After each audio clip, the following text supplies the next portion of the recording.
India New Zealand രണ്ടാം ഏകദിനം ഇന്ന് നടക്കും. ഇന്ന് ഉച്ചയ്ക്ക് 1:30 മണി മുതൽ രാജ്കോട്ടിലാണ് മത്സരം നടക്കുക. ജയിച്ചാൽ ഇന്ത്യക്ക് പരമ്പര സ്വന്തമാക്കാം.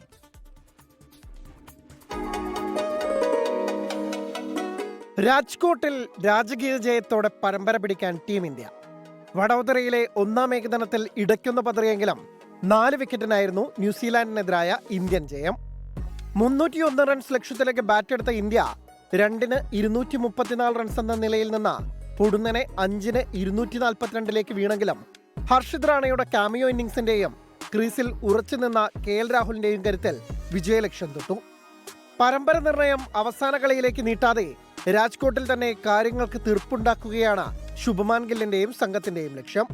ഏകദിന ക്യാപ്റ്റനായി ആദ്യ കിരീടവും ഗിൽ മോഹിക്കുന്നു. വിരാട് കോഹ്ലിയുടെ ഉജ്ജ്വല ഫോമാണ് ഇന്ത്യയുടെ പ്രധാന കരുത്ത്. 93 റൺസ് നേടിയ കോഹ്ലിയായിരുന്നു വഡോദരയിലെ താരം. കഴിഞ്ഞ 5 കളിയിലും 50+ സ്കോർ നേടിയ കോഹ്ലിയുടെ രാജ്കോട്ടിലെ റെക്കോർഡും കരുത്തുറ്റത്. 4 മത്സരങ്ങളിൽ 3-ലും അർദ്ധ സെഞ്ചുറി നേടിയ കോഹ്ലിയാണ് രാജ്കോട്ടിലെ സൗരാഷ്ട്ര ക്രിക്കറ്റ് സ്റ്റേഡിയത്തിൽ ഏകദിന മത്സരങ്ങളിൽ ഏറ്റവും കൂടുതൽ റൺസ് അടിച്ച താരം. കഴിഞ്ഞ മത്സരത്തിൽ മികച്ച തുടക്കത്തിന് ശേഷം 26-ൽ വീണെങ്കിലും ഹിറ്റ്മാൻ രോഹിത് ശർമ്മയിലും പ്രതീക്ഷകളേറെ. വാഷിംഗ്ടൺ സുന്ദർ പരിക്കേറ്റ് പുറത്തായതിനാൽ ഇന്ത്യൻ ടീമിൽ മാറ്റമുറപ്പ്. ഓൾറൗണ്ടർ നിതീഷ് കുമാർ റെഡ്ഡിയോ അതോ ആയുഷ് ബദോനിക്ക് അരങ്ങേറ്റത്തിന് അവസരമോ എന്നതിൽ കൗതുകം. കഴിഞ്ഞ കളിയിൽ ആവോളം തല്ലുവാങ്ങി കൂട്ടിയ പ്രസിദ്ധ് കൃഷ്ണയെ ഒഴിവാക്കി ഹർഷ്ദീപ് സിംഗിനെ പ്ലേയിങ് 11-ൽ ഉൾപ്പെടുത്താനും സാധ്യത. ബാറ്റർമാരെല്ലാം തകർത്തടിച്ചപ്പോൾ പരിചയസമ്പന്നരില്ലാത്ത ബൌളിംഗ് നിരയാണ് ആദ്യ കളിയിൽ ന്യൂസിലാൻഡിനെ തോൽപ്പിച്ചത്.